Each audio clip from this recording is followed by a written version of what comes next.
I've been studying with Jay. Um, I fell in love with the Bhagavad Gita. Jay and I have been spending time. We've been hanging. We've been traveling together. Jay's been working with my family pretty much every day. A new Smith. I'm very excited to start talking to people about what we've been studying and learning and doing together. పద్మవ్యూహంలోకి ప్రవేశించి అక్కడున్న శత్రువులను ముప్పు తిప్పలు పెట్టిన వీరుడు అభిమన్యుడు. అలాంటి గొప్ప వీరుణ్ణి అధర్మ యుద్ధం చేసి చంపిన 7 గొప్ప వీరులు. పాండవులు అరణ్యవాసం మరియు అజ్ఞాతవాసం చేస్తున్నప్పుడు అభిమన్యుడు ఎక్కడున్నాడు? అభిమన్యుడు పద్మవ్యూహాన్ని ఛేదించి ఎందుకని వెనక్కి తిరిగి రాలేకపోయాడు? అభిమన్యుణ్ణి అంత గొప్ప వీరుడుగా తయారు చేసిన అతని గురువులు ఎవరు? ఈ ప్రశ్నలన్నిటికీ ఈ వీడియోలో మనం సమాధానం తెలుసుకుందాం. ఎవరు ఈ వీడియోని స్కిప్ చేయకుండా చివరి వరకు చూడండి. మా జ్ఞానాన్ని మాకు గుర్తు చేసిన ప్రశాంత్ వర్మ గారిని మేము ఎప్పటికీ మర్చిపోలేము. Hello everyone, this is Shivadattu and welcome to our Swayam Kalpanalu YouTube channel.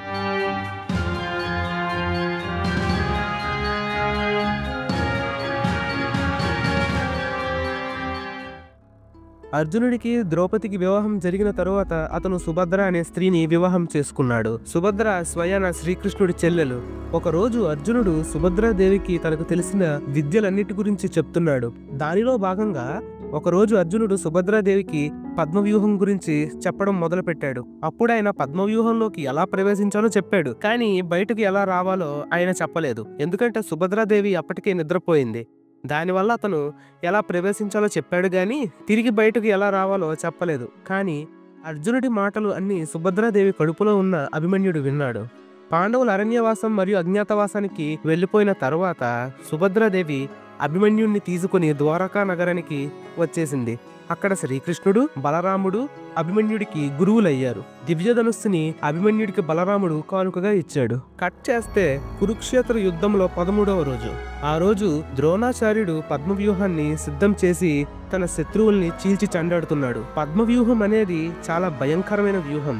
ఆ రోజు అర్జునుణ్ణి మరియు శ్రీకృష్ణుణ్ణి యుద్ధభూమికి దూరంగా సంసప్తకులు తీసుకుని వెళ్లిపోయారు. వారందరూ త్రిగర్త సామ్రాజ్యానికి చెందిన గొప్ప వీరులు. దుర్యోధనుడికి సహాయం చేయడం కోసం వారక్కడికి వచ్చారు. ఈ విషయాలు అన్ని గమనించిన ధర్మరాజు అభిమన్యుడి దగ్గరికి వెళ్లి ఇలా మాట్లాడుతున్నాడు. అభిమన్యు, పద్మవ్యూహాన్ని తునాతునకలు చేయగల శక్తి సామర్థ్యాలు నీ దగ్గర ఉన్నాయి, కాబట్టి మాకు నీ సహాయం కావాలి అన్నారు. అది విని అభిమన్యుడు ఇలా చెప్పారు, మీరు చెప్పినట్లుగానే నేను చేస్తాను, కానీ మీకు ఒక విషయం నేను చెప్పాలి. అదేమిటంటే పద్మవ్యూహంలోకి ఎలా ప్రవేశించాలో నాకు తెలుసు, కానీ తిరిగి బయటికి ఎలా రావాలో నాకు తెలియదు. ఒకవేళ నేను ఆ పద్మవ్యూహంలోకి వెళ్ళి ఇరుక్కుపోతే తిరిగి నేను వెనక్కి రాలేను అని చెప్పారు. అదంతా విని ధర్మరాజు ఇలా చెప్పారు, నువ్వు లోపలికి వెళ్ళిన తర్వాత మేము లోపలికి రావడానికి మాకు మార్గం సిద్ధం చెయ్యి, నీ వెనకాల మేమందరం వస్తాము అని ధర్మరాజు భరోసా ఇచ్చారు. అందుకు అభిమన్యుడు కూడా ఒప్పుకున్నాడు. అప్పుడు అభిమన్యుడు ధర్మరాజు దగ్గర ఆశీర్వాదం తీసుకుని తన రథాన్ని ఎక్కి వేగంగా అక్కడి నుంచి వెళ్తున్నాడు. ఇక్కడ పద్మవ్యూహం తనకి దగ్గరలో ఉన్న శత్రువులందరినీ చీల్చి చెండాడుతుంది. అప్పుడు అభిమన్యుడు వేగంగా తన రథం మీద వెళ్తున్నప్పుడు అతనికి సైంధవుడు ఎదురయ్యాడు. వారిద్దరి మధ్య ఒక యుద్ధం జరిగింది. అభిమన్యుడు సైంధవుణ్ణి ఓడించి పద్మవ్యూహాన్ని తునాతునకలు చేసి పద్మవ్యూహంలోకి ఆయన ప్రవేశించారు. ఇక్కడ అభిమన్యుడు చేసిన తప్పు ఏమిటంటే సైంధవుణ్ణి చంపకుండా ప్రాణాలతో వదిలేయడం. పద్మవ్యూహంలోకి వెళ్ళిన తరువాత అభిమన్యుడు కనీసం వెనక్కి తిరిగి చూడలేదు, పాండవులు వస్తున్నారో లేదో అని. కేవలం యుద్ధం చెయ్యాలి అనే ఒక లక్ష్యం ఆ క్షణం అతనిలో పుట్టింది. ఒక్కరిని కూడా ప్రాణాలతో విడిచిపెట్టకూడదని ఆయన నిర్ణయించుకున్నాడు. ఇది రెండవ తప్పు. అభిమన్యుడికి ఎదురుగా దుర్యోధనుడు ఒక రథం మీద నిలబడి ఉన్నాడు. అప్పుడు అభిమన్యుడి మధ్య ఇంకా దుర్యోధనుడి మధ్య యుద్ధం జరిగింది. దుర్యోధన అభిమన్యుడి శక్తి ముందు నిలబడలేకపోయాడు. దుర్యోధనుణ్ణి కాపాడుకోవడం కోసం 11 మంది గొప్ప వీరులు వారి రథాల మీద అక్కడికి వచ్చారు. అభిమన్యుణ్ణి వారందరూ 4 వైపులా చుట్టుముట్టారు. ఇది మంచి అవకాశం అని భావించిన దుర్యోధనుడి రథసారథి దుర్యోధనుణ్ణి అక్కడి నుంచి తీసుకొని వెళ్ళిపోయాడు. ద్రోణాచార్యుణ్ణి, అశ్వత్థామని, కర్ణుణ్ణి ఓడించేశాడు. కర్ణుడు స్పృహ కోల్పోయి తన రథం మీద పడిపోయాడు.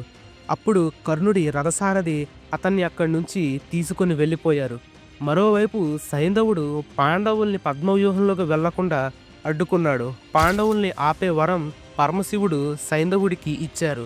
ఆ వరాన్ని ఇక్కడ సైంధవుడు ఉపయోగించుకున్నాడు. అభిమన్యుడు ఎవ్వరిని విడిచిపెట్టడం లేదు. బాణాలని ఉపయోగించే శత్రువులందరినీ ఆయన చంపేస్తున్నాడు. కాసేపటి తర్వాత కర్ణుడు దుశ్శాసనుణ్ణి తీసుకుని అక్కడికి వచ్చాడు.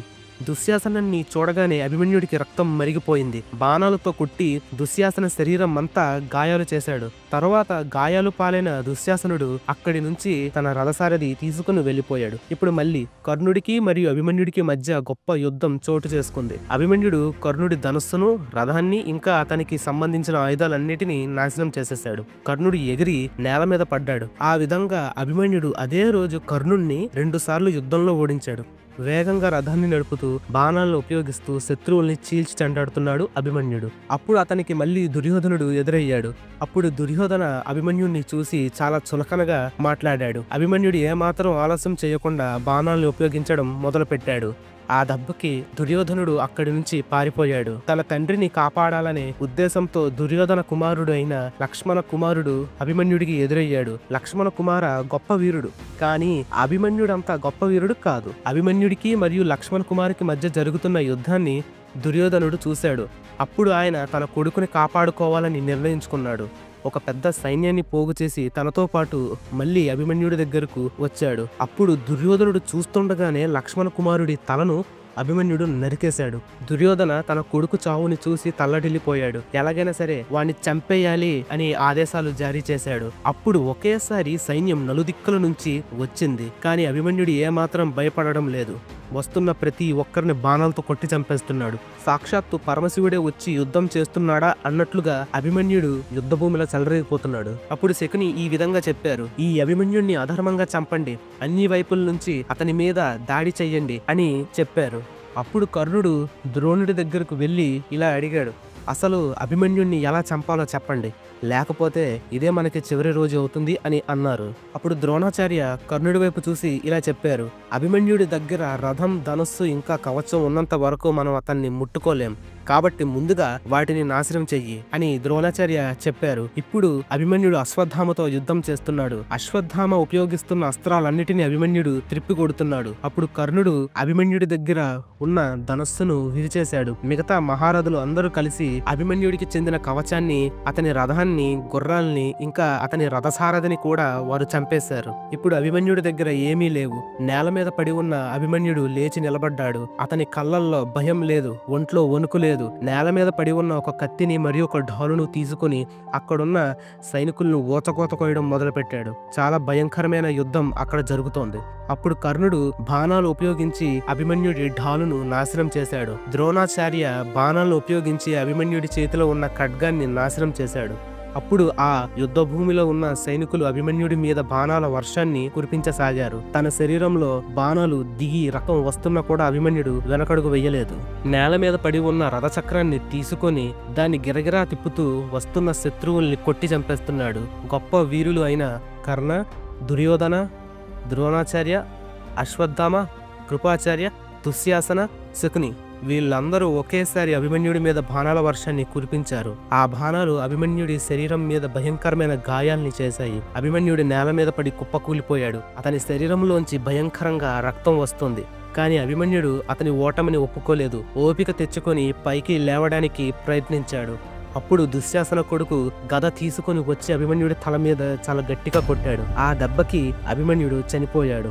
అలా పాండవ సైన్యం ఒక గొప్ప వీరుణ్ణి కోల్పోయింది. అక్కడితో ఒక గొప్ప వీరుడి చరిత్ర ముగిసిపోయింది.